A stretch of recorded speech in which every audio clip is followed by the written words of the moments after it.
Everyone, and welcome. I am joined by my magical friend Kiki Tyler, and today we're going to be talking about the Akashic Records, Reiki, and Kiki's tree code method, as well as her program Root to Rise. Hey Kiki, how are you doing today? I'm fabulous. Thank you for having me. Great to be Yeah, here. yes. Speaking of tree code method, Kiki has some lovely acorn earrings on today. Very thematic. I just can't help it. Yes. Do you have a special relationship with oak trees? That's where that's where Um, that's where acorns come from, right? yes. Okay. One of the main trees. But yeah, I oak is very magical. It in Ogham, it's door and sounds very much like door and is an ancient portal to the fairy realms, to elves, to realms in general. So it comes up a lot. I think scholastically, they say Yggdrasil could have been an oak, but then some say it's a yew tree. So it just depends on what school of thought you apply to. The two trees that show up all the time for me are grandmother willow and sister birch, but oak is very strong. It's been coming up quite a bit with clients lately too, which has been fun. How's it been coming up with your clients?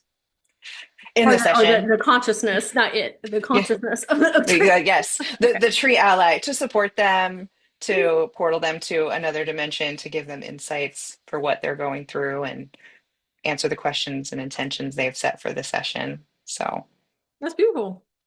it's fun. Yeah. Yes. With you speaking about like elves and fairies and like interdimensional beings and things of that nature, do you find that that has amplified in working with trees specifically? Yes. As well as woodland creatures and mythical creatures of all kinds, I find are continuing to make their way through, both for me and my self-healing sessions, as well as when I'm working one-on-one with clients. And it's so fun because you never know who's going to come through, where we're going to go. I was sharing with a client one session I had earlier this year where we were riding like pink dolphins, and then we were on this like floating water planet. And we got there through the oak tree, which was really Hmm. cool. It was like this portal that transported us there. Um, and then it took us to the island. And then there was a woman. I don't know if she was a fairy. She was about the height of a hobbit, but she was very warm and welcoming. She had that like Hmm. sage grandmother, and she had like tea to share with us and a message for the client. And it was super fun. And then a dragon showed up to take us back to a different oak tree to get home. It was very cool. I love that. When you said tea, I was like, ooh, not the drama, but you meant like tea. Yeah, sorry. The actual beverage, not that I got some tea I for was you, like, girl. ooh, okay. Okay. Uh, Uh, so I also believe that fairies and like elves and like all of that is in the same frequency as trees. Because I went out to a botanical gardens yesterday, massive trees all over the place, and there was like babbling brooks and ferns and flowers and all these plants and everything. And looking through the trees' perspectives, I felt like I was at home as a fairy. Like it was definitely the anchors of the trees that were helping me mhm. that experience and like enveloping me in their energy. I was like, oh my gosh, thank you so much. Yes. Yes. I've even noticed like different books I've picked up unintentionally or not really knowing the plot or just being recommended by Kindle Unlimited. They've had like a forest element, a specific tree element, they've had a fairy element, and I'm like, oh, and it's all people that have forgotten a piece of themselves or a piece of their magic, and the trees have helped them feel and remember what they used to do and who they used to be. And I should say three different books I've been reading right now all have homes in the trees. Like there's a part in the book that a species has Hmm. their home in the tree, and I'm like, this is wild. Three completely different authors, three completely different style books, and they all have that like through line. And I was like, all right, universe, you're trying to tell me something. Oh, for sure. Like once you hear it, like this time and Yes. this time and this time. Yeah. Yes. Yes. Yes. Why do you think trees are so grounding? So we're going to talk about how that supports with the Akashic Records if people are wanting to start that work, but just for your own personal life, why are trees so grounding to work with? I feel at home in the trees. I mean, if you're just from a feeling standpoint, not science or anything else, like I've always felt at home in my tree house. I used to read books in trees as a little girl. We had swings on the willow in our backyard. Um, but they also trigger our parasympathetic nervous system and they help us calm. feel calm, feel safe. And they have this wonderful root system. And I feel like, as a metaphor, just grounding ourselves and feeling rooted, both in who we are and also physically to the earth, it takes the power away from everything else, right? Like the world is going to happen, life will life, you know, but when you're grounded and you're solid and your feet are planted, it's a lot harder to like knock you out of your game and how you're feeling. And that is always, and when I'm frustrated, to go spend time outside in the backyard. If that's all I have a few minutes for, I put my feet in the dirt. But I love my long walks, and just being surrounded by green is also very calming and soothing to your eyes, to your nervous system. And they're doing all kinds of studies of like the negative ions that are released, and there's science to it. But I tend to focus on the feeling and the woo side of it, and I just know it works. Magic. Magic. Okay. Don't You take know, the magic away from me. yes. So I moved into a specific apartment complex because it had palm trees and I wanted to be by the beach. And so that part of my life, like it was very beneficial. However, I started to notice that the noise pollution was getting really loud around my apartment complex with like development. And there weren't like a ton of trees in the complex. And so I ended up moving into a new apartment, like a whole new apartment complex. And it's basically if you took one and put it inside of a forest. There's so many trees. It's so lush and vibrant and quiet. And it is literally like going into a healing portal. And it is a beautiful experience to be able to live something like that. That's a testament to the tree. It's really the trees that are creating Yes. coverage and sound protection and fresh oxygen. Like it does make a huge difference. We need to get out to our tree friends. Yes. I mean, we were never meant to be put in these boxes and be cut off from nature, right? And now that you're saying that, Mark and I, we've been in this house for 4 years. Our old one, we were there, I can't believe we were there 9 years. We're on a super busy highway. We've got a grocery store across the street. We've got two different fire departments and a police station. So constantly have sirens and 18-wheelers. And it was just so busy. We only had one little tree, and then our landlord ended up taking it out. So then really all I had was grass, and it was, I was like, no. But this house, super quiet neighborhood, amazing neighbors, and I have three of the Celtic Reiki trees in my backyard. I love. Like one's by our bedroom window, one is by the fence, and then actually the back fence, and then two are by the side fence. So many beautiful squirrels, different kinds of birds. Like we can hear crickets because we don't have the noise. Like I could never have heard a cricket in our old house, Yeah. right? Like from my bedroom through the wall. Like Mhm. I'm laying there reading a book and I hear deep, deep. It's so great. I love. Yeah, just they just envelop you in such like warm, nurturing energy. Like Yeah, well, I everything's gonna mean, be okay. Is tree yes, energy. tree Yeah. energy, and then the birds feel safe, so they wake up and they're happy. I mean, it doesn't matter whether the sun's out or it's raining. Birds wake up happy. They're just like, Yeah. I'm alive. I'm alive. I'm grateful to be alive. This is a great place. Yeah, absolutely. Yeah, it does create a really great environment for all different types of creatures, including us as humans. Yes, Yes. So yes.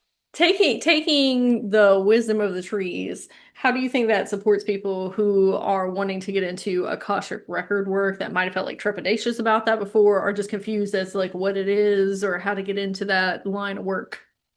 I love you bring this up. I, I feel like a lot of the folks I talk to are excited and want to go into the records. They love to have a guide or have someone to go with them. And for me, that was the trees, right? I think I had a few sessions with you, and then I got into Celtic Reiki. I read Linda Howe's book, and I was like, oh, I'll just take my trees with me. And that was my anchor point. Like, they're going to keep me grounded. I'm not going to get lost. I'm safe. Like, Grandmother Willow and Sister Birch went in with me, and I was like, oh, there's something to this, you know. And I do a lot of fun stuff up there. I say deeper work or like cord cutting or contract clearing, like whatever needs to happen. And it can be deep and it can be a lot of energy moved for the client. So then when I came back, I started to add Celtic Reiki to the end of the session. And that's how Roots and Record sessions were born. So it was kind of like Celtic Reiki was the end cap, but a lot of the work was done in the Akashic Records. But then the trees were like the grounding, the integrating, the you're safe, you're loved, it's okay. And it really helped with the client's absorption, I feel like, because Mm-hmm. it can be pretty intense. I mean, depending on what you offer and how you help clients and what they come to you for. I like you try to keep things light and magical and whimsical. You know, trauma comes up, little T, big Like, you know, T. you're going into the Shadowlands. Yes, right. And that's okay. Like some Yeah, people are ready for that work and that they're called to be or you or others for that assistance. So it was just one of those happy accidents, I guess, that we're just playing and experimenting and future self guiding me like do this and try that and then adding it on, trying it with clients and they're like, what was that? What just happened? That felt amazing and trying to replicate that for better results. that's beautiful. That's when I first started getting to the Akashic Records, I had a little bit of a different pathway, and I started with animals because Mm. animals, trees, they're all very tangible to the earth plane, so you don't feel like you're going to get lost in the sauce out there, Yes. or your clients, you or your clients of like, hey, I have a tether back to Hmm. okay, Yes. yes, Yes. I love that. Yeah, and animals show up a lot too for clients, whether it's a past pet or a mythical creature that has always had a connection with them. Like for me, unicorns always show up. I've always been into unicorns since I was a little girl. For others, it might be mermaids, elves, hobbits, whatever. Chimera is very cool. Whatever they need and whatever medium and symbolism where they will receive their message is meant to come through, which is very cool. yeah. Trees, they have their own consciousness. They've been around forever. They've been encapsulating all this information for like a millennia, right? So when we're reading the records as well, like you're coming in either as a client or practitioner, right? And then you're looking through the Hmm. lenses, but you can actually look through the lenses of other things Hmm. at other people or yourself. So looking through the oak tree, looking through a palm tree, hey, Yeah, you're a willow. it's very true. And the root system too. If you want to, when they talk about shamanic journeys, right? There's mid earth, and upper earth. I feel like the same can be said of like the trees. You can focus from the trunk, you can focus from like the aerial view from the branches, or you can go deep in the roots and kind of watch and look at how they're interconnected and what their communication system is like. I've seen a lot of that too, where it kind of lights up and you can tell messages are transflowing and certain color. I'll follow a certain color for a client. And then we'll get to the end and we come up and we're a different tree on a different planet. That's been really cool. Yeah, kind of like that. I don't know if it's called the mycelium network, but kind of like that with mushrooms, but with trees. Yes, there is a scientific name for it. I can't think of it right now, but yes, it is like exactly like that. And like trees communicate in a very similar way, where if they no one is injured, like they'll pull their resources and send extra nourishment. And if one is dying, it will do the opposite and release a lot of its last bit of nourishment to the rest of the trees in the forest, as it knows its time is up. I'm like, oh, it's so beautiful. It's sad, but beautiful. I think it's a Yeah. really interesting point too, where you were saying, because I've done that in the past of trees are not only interconnected here on this earth plane, they also are connected to like interdimensional trees. So they can be a pathway, like an astral traveling channel for you to get into different dimensional spaces. Yes. Intentionally and unintentionally. Yeah. Like a I, ladder I feel like system. that. Yeah, well, I feel like with the trees, that's for me, that's really helpful. You and I had talked about this before, but I had to like set some boundaries because I was like, why am I waking up so tired? And I was tending to like astral travel at night, and I was like, no, no, I'm gonna need some sleep. I need to Gotta save put some that for boundaries. daytime hours. Daytime, yes, daytime hours, client session, self session, what Yes. playtime. So now I'm like, okay, I'm gonna use this tree. This is my time. This is my portal. Wherever it's take me, and then I come back, and I'm like, all right, that's my astral travel for the day. We're good. Mhm. Yeah. So, working with trees does have a rootage in Celtic Reiki. Okay. Can you Yes. talk about that a little bit and how they're interconnected with one another and your tree code method and why you have birthed that? Yes. Okay. So two-part question. Celtic Reiki is a form of Reiki. It was developed in the UK and has a different symbol system. We use Ogam, Ogham, and each Ogham connects to a specific tree. So you can use the symbols or the name to call in trees. You can prepare ahead for a client session or for yourself, or you can just intuitively ask the trees to show up to support. And it's very beautiful. There are, so in the UK, they don't look at things as levels, they call them degrees. So first degree, second degree, third degree. It would be similar to level one, level two, level three, or master training.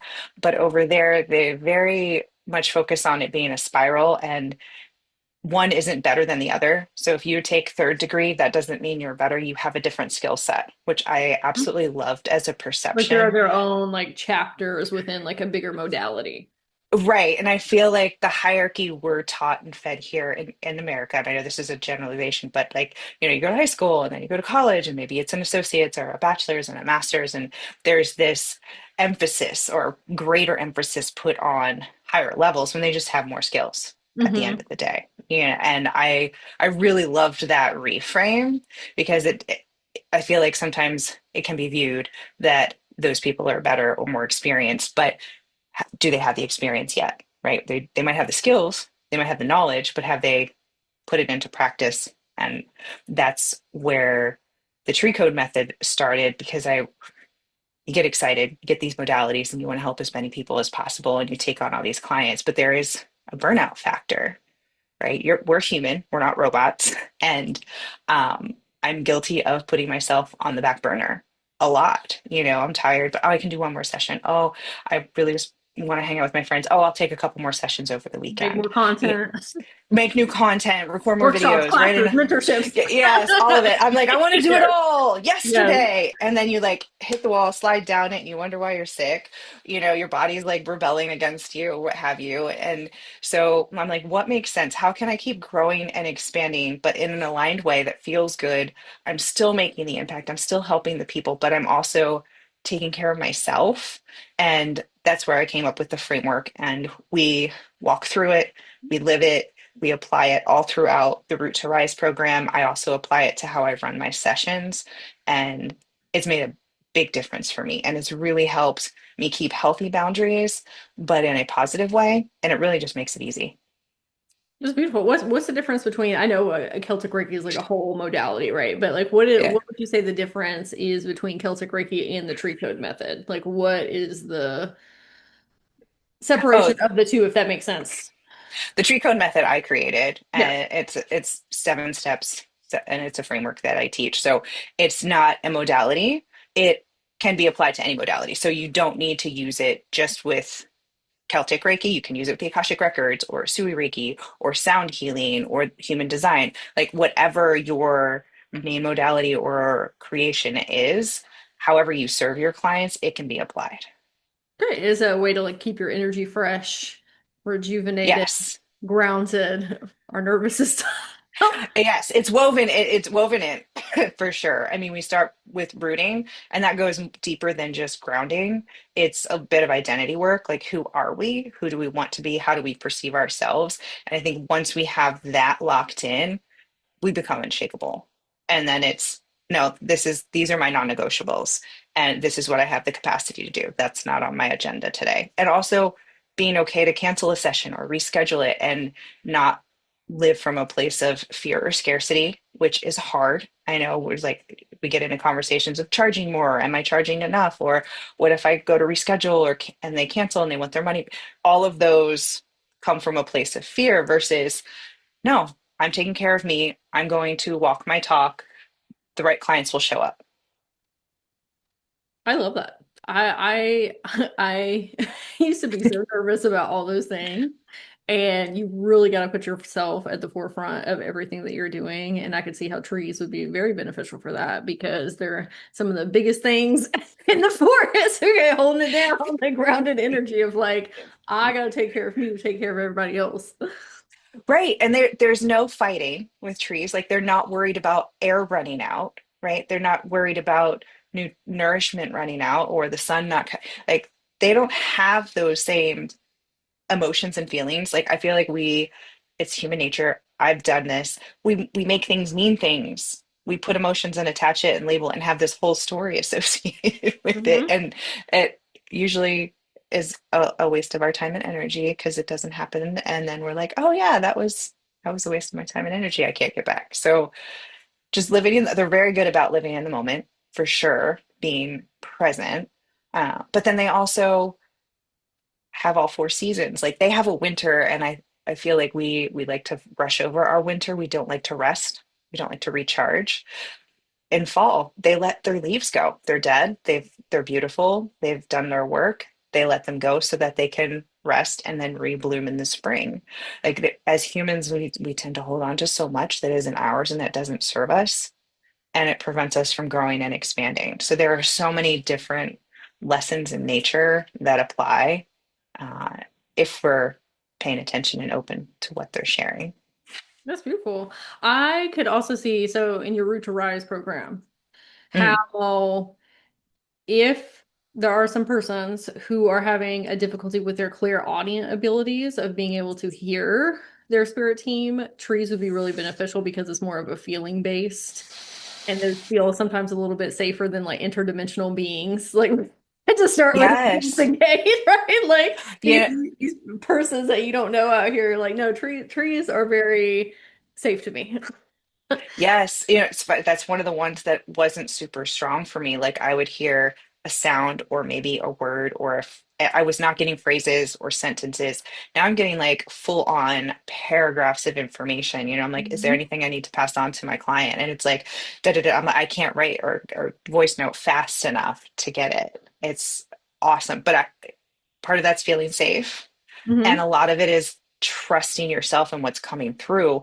But what's been blocking us is all the noise in the world. We talk about noise pollution, but technology, TV, streaming, like there's so much out there there's so many things drawing our attention. Like positive, negative, I'm not even getting into that. Like, I'm not saying one's good or bad. It's just there's a lot more out there. Like, I grew up when I was in high school in the 90s. We didn't have cell phones, right? We had Mhm. dial phones with the cords, and we were outside. We spent a lot more time outside. Now, like my nieces and nephews now, they're like, oh, it's hot out, or I want to play, like, they're playing video games, or if they're climbing a tree, it's with the Wii or something inside on a video Mhm. game. Not It's the just not the virtual tree climbing. Okay. right? I mean, Yeah. they're virtually rock climbing and they Yes. look awesome.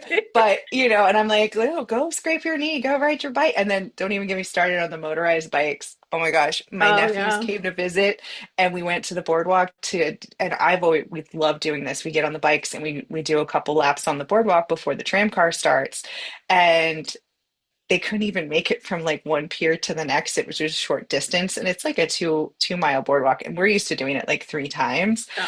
I didn't know that they have motorized bikes at home, so they rarely have to pedal. And these are old school. These are OG. They're like little choppers, so that you got to use your feet.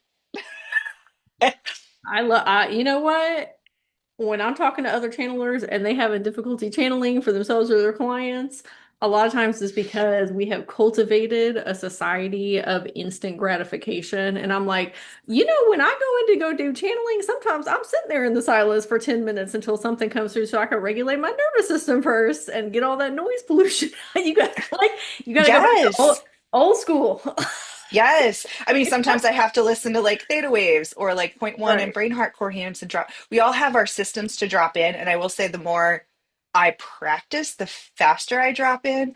But it also depends. Like if I'm coming off of a crazy weekend where I've been out and with a lot of people and with a lot of energy, and like Mhm. you said, it could take 10 or 15 minutes for me to like fully drop in and everything else is blocked out. And then things just come through very quickly and clearly. But it does take practice. Especially when you start getting into Akashic work, because there are so many different frames of reality in the quantum Mhm. that you're tapping into. So it's just information, like, and you from Right. like all these different places and levels, and you're like, hold on, I gotta decipher, I got to pull this information through. So it can be really beneficial to be as grounded as possible when you're doing Akashic work. 100%. Absolutely. Yeah. How do you think that Celtic Reiki and the Akashic Records complement one another? Well, I feel for me, Celtic Reiki is very earthbound energy. It is nurturing and grounding. So I feel like, and like you mentioned earlier, it's tangible. Like most of us know what a tree is and a leaf and roots, and we can see and touch that. And I think that we've tried to three dimensionalize the Akashic Records by always picturing it. They show it as a library. it's rarely a library for me. I'm going to different people's temples. Like I know people view it differently. I feel like that's very celestial or astral. So it's very up in the clouds and very non-earthy and Mm-hmm. angelic sometimes. And I work with Archangel Metatron, so it's very angelic feeling. And so I think the tether and anchor for me with the trees and the roots before I go in really helps me have more freedom to Mm-hmm. play and less fear because I know the trees have my back. I can get back anytime. I feel very safe up there.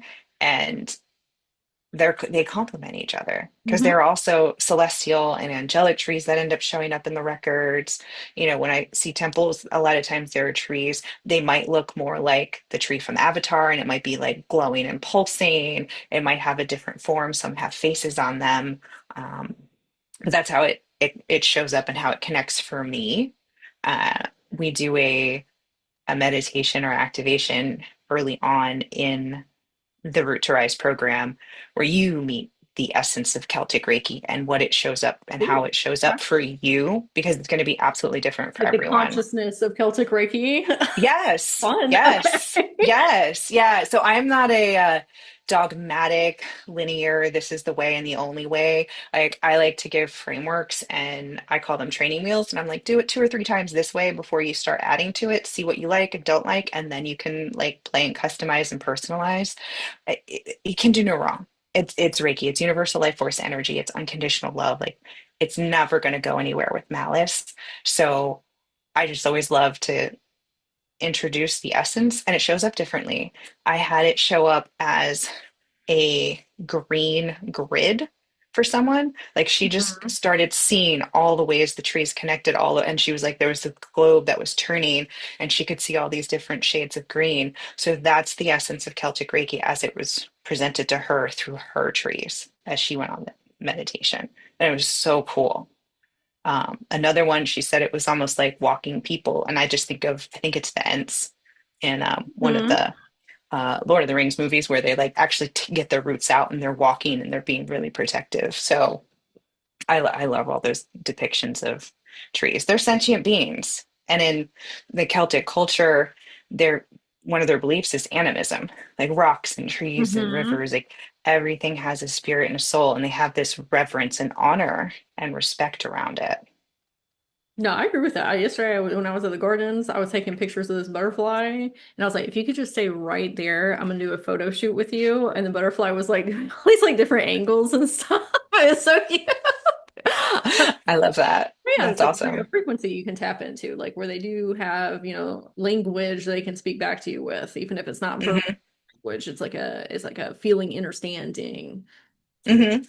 Yeah. Definitely. So I'm also a Reiki master in a different form of Reiki. And one of the things and I don't even like using the word master, but Reiki practitioner.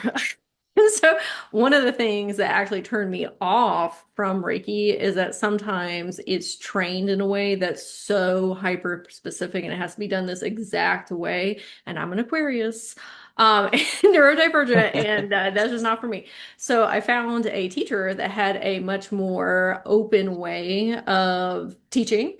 And that's what drew me to actually get into Reiki. And that's what I feel about you. Is like you're extremely creative and innovative and just open concepts of like there's many different ways of doing things. Okay, we're all here to learn and grow with one another. Let me give you a whole bunch of different tools and techniques and just examples so that we can play around and have fun and be whimsical and figure it out together instead of like you got to do it this exact way. Right.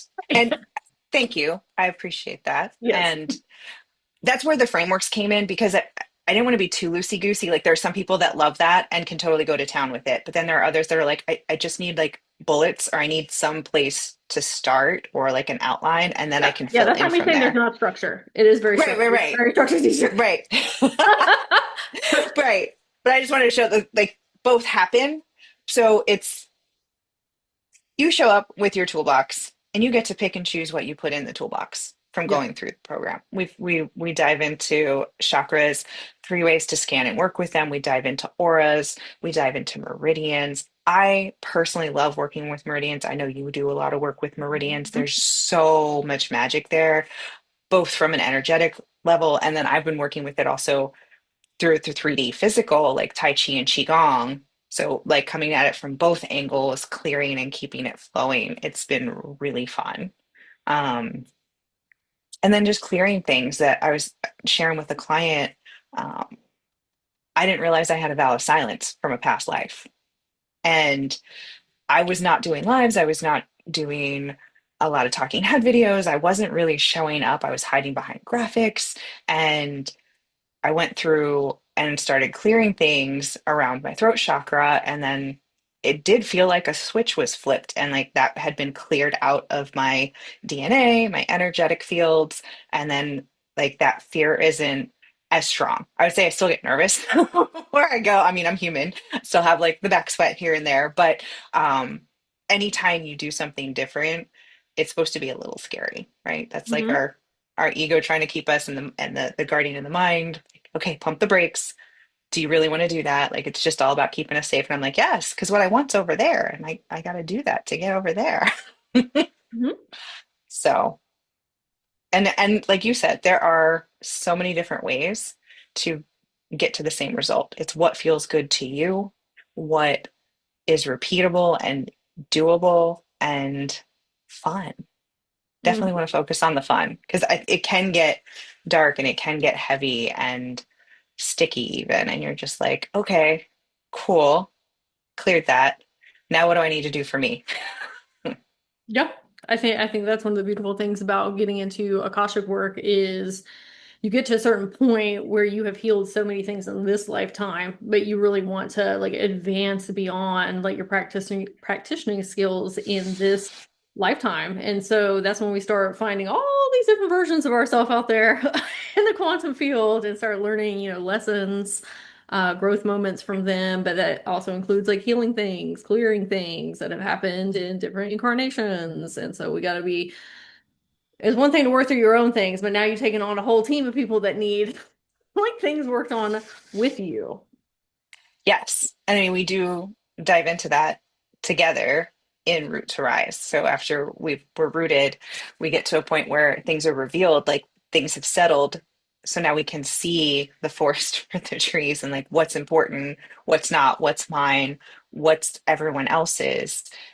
Maybe there are things we can unlearn and let go of, or that were never our voice in the first place, or our thoughts or our beliefs, and then release it. There's a lot of releasing, a lot of practice partners, ancestral clearing, things around fear and safety and scarcity and money wounds are released. So that's, we're kind of halfway through and we're doing that work together. So there's a lot of practice, a lot of play, the integration and embodiment. It's not just watch a whole bunch of videos, learn a whole bunch of things, and then you're off on your own. Like we are in it and we are doing it together. An experiential based program. Yes. Yes. Yes. Okay. Who would you say that this is for, the Root to Rise? For those who want to master new healing techniques, add more tools to their toolbox, those who want and know that they're at a level where they know there's something more, and maybe they've been sitting on it for a while and they're like, oh, I'm ready to take my practice to another level. I'm ready to serve maybe a new client or a different client. I'm not sure how to get there.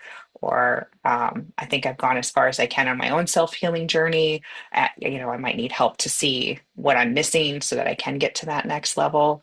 And those that really are focused on delivering those life-changing experiences, right? We're here to make that impact. We're here. We each have our own soul path and purpose. We're all helping a specific person, so this will help you get there. It is not for any one specific modality. You do learn Celtic Reiki, you do learn how to access the Akashic Records and how to do certain things in the Akashic Records. And at the end, you can deliver Celtic Reiki sessions, Akashic Record healing sessions for root cause, roots and records where you combine them. Or maybe you don't resonate with any of that and you just start picking and choosing from the tools you learned along the way and create your own type of session. But some of my graduates have taken what they learned and started adding it to sessions they already offered while they were going through the course. So this is not something where you need to wait till the end to Hmm. change your offers, add new offers. Like you can kind of play and experiment along the way because there's really no wrong way to do it, which is awesome. Yeah. If people have questions about the program, like if they're a practitioner, where would they be able to reach you to ask questions? Yeah, email me at relax@kikityler.com. I read and respond to all emails. I also have a Facebook group, The Healers Grove. So I'm going to be going live in there. I'm going to have an alumni do some live Q&A with me in August before doors open. But yeah, we are starting in August in the fall. I run it twice a year. It is 16 weeks, so we're together for 4 months. Super fun time. Awesome. I'm excited. I'm excited. How many times do y'all meet every month? We meet weekly on Wednesdays at 7:30. So all are recorded, so don't worry if you miss one. The calls are Is a that combination. PM? 7:30 p.m. Sorry, EST? yes, 7:30 p.m. EST. Thank you. Yes, Yes, for sorry. catching that. Yeah. PM, not AM. But No. yes, they are all recorded. My goal is to upload them within 24 to 48 hours.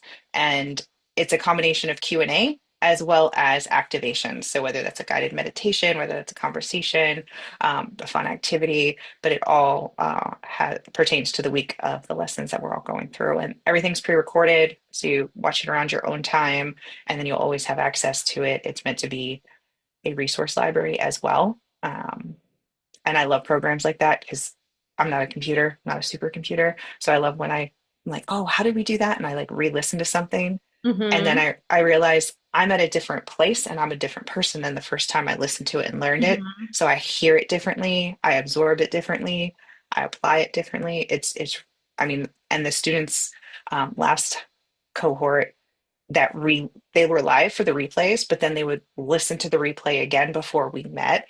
Hmm. They heard things and other things clicked into place. They said it was a very different experience, even though they were there live. Listening to it again was very activating as well, which I always thought was fun. Absolutely. So you have all the curriculum that people can access anytime, rewatch, go through at their own pace. You meet every week so you can have the experiential based community Yes. learning together. Yes, and we do have a community within the program, so it's not on Facebook. I really wanted to get off Facebook. Some of the feedback from the last two cohorts was they're like, I go on and I mean to go to the group, but I get distracted with like my notifications and this and that, and I get it because there's so much to like Right. pull our attention. Everything's But just if in one place. right, everything is Yeah. just the portal, the where you get your replays, where you get your lessons, and where the community is. So like when you go in, you're either listening to something, watching something, or you're posting about something. It's very hard to get distracted from popping in there. But I wanted that community aspect because I feel like that's always been gold for me, where you can ask questions or maybe someone else asks a question and you're like, you didn't think of that, but you're like, Hmm. oh, that's a really good question. And that activates something in you. So like the people that show up for this are just as important as the work that's done and the information shared. Like it's this trifecta of magic. Absolutely. I had a program that I ran in the past, and everybody loved the curriculum, but what they loved the most was meeting live with one another because Yes. as practitioners, sometimes it can feel very isolating if you do not have a lot of other practitioner friends in your reality, or even if you're just not communing with them consistently and having that anchor in your life and being like, oh, we're all on similar paths. This is real magic. Yes. Okay, like it's very Yes. uplifting and inspiring. Yes, I found it to be very empowering and inspirational. It's like, oh, there are more of me out there than I realized. Mhm. I mean, all different, right? We're all Tigers, that we're all one of a kinds, but similar businesses, purposes. Like we're like, oh, we are really in this together, even though we're on individual paths. So we have a lot of similarities. We go through some of the same fears, some of the same blocks, some of the same, business plateau issues, client issues, and that's it's good to hear other people, what did you do in this situation and how did you handle that? And it's I've always learned really well from community groups as much as the curriculum shared. Yeah. Yeah. I love me some curriculum, but I also love like actually interacting with people. Yeah. Yes. Yes. Okay, Yes. so when does the program start? How do they sign up? What are your socials? Yes. So I'm Kiki Tyler pretty much everywhere. And doors will open for enrollment in August, August 10th. I will have a priority list link that I'll share with Sage. So when you're watching this, you can join the list. So you'll be the first to know. And our first kickoff call is the 19th. Yes, Wednesday the 19th, where we'll have the kickoff call and opening ceremony where I'll open the container for us to spend our time together. And it'll run through beginning of December. Wonderful. We'll meet weekly. Love that part, as Sage said. And was there another question? My Kickoff socials call and is August the 19th, right?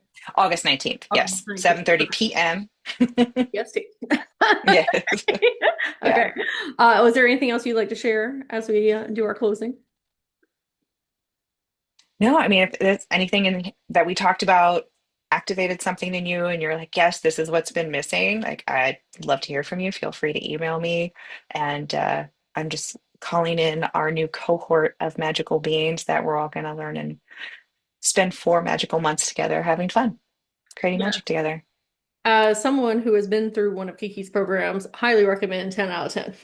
Oh, One, thank you're you. a great teacher and a great mentor, and the way that you talk about modalities is so unique because you're so open and just letting everybody be themselves while still being on similar paths.